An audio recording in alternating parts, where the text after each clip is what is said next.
It's hard to say goodbye. I guess it's true what they say. You never know what you have until it's gone. Ash always seemed timeless, and his adventure appeared to never end as he traversed the Pokemon world. As he continued to catch Pokemon and challenge each region's league, we would see, despite his flaws, that Ash was trying to become a Pokemon master. However, this would change on December 16th, 2022, a day after my own birthday.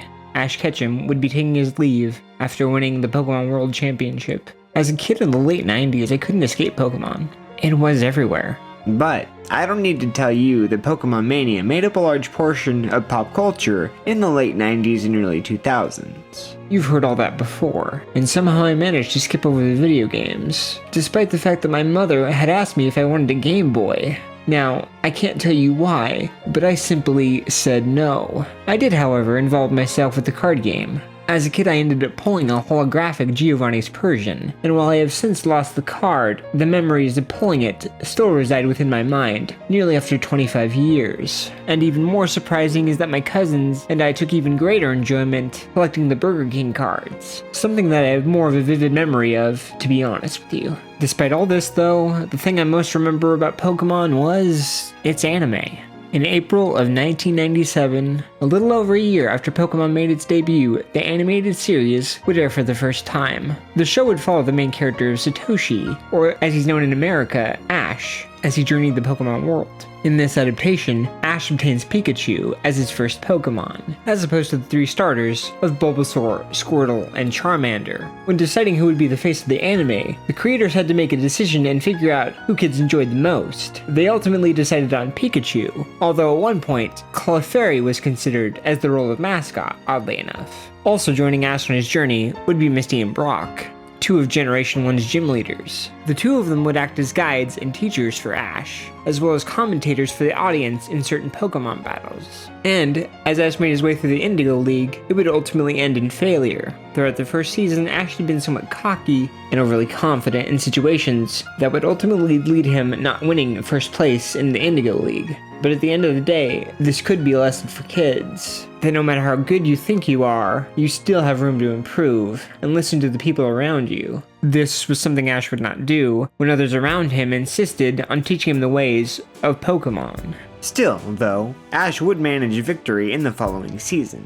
Although not too many fans considered the Orange League canon to Pokemon. However, as he moved through each league, he would accumulate knowledge and eventually win the World League Championships. And now that his dreams of becoming a Pokemon Master are fulfilled, he must now take his leave as the lead of Pokemon. I couldn't believe it, honestly. Pokemon had finally moved on from Ash, which to me is rather odd. It's like if the Simpson family was replaced. It seemed like it would never be done, but here we are. And yet, I don't feel satisfied. All of this seems to be an afterthought on part of the Pokemon Company. To some extent, it doesn't feel earned. To start off, what is a Pokemon Master? When the series began, Ash sets his sights on becoming a so-called Pokemon Master. But what even is that? What exactly makes a Pokemon Master?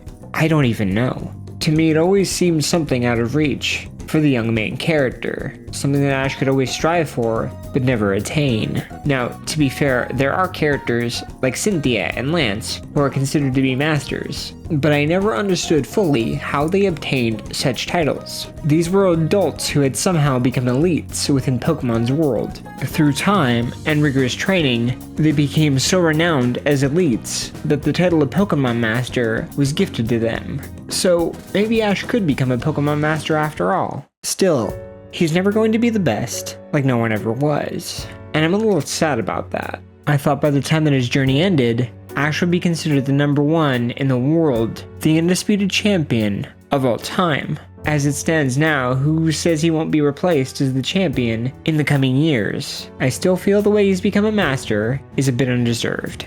But that's just me. But what do I know? I haven't really been keeping up with Ash's journey for quite some time now.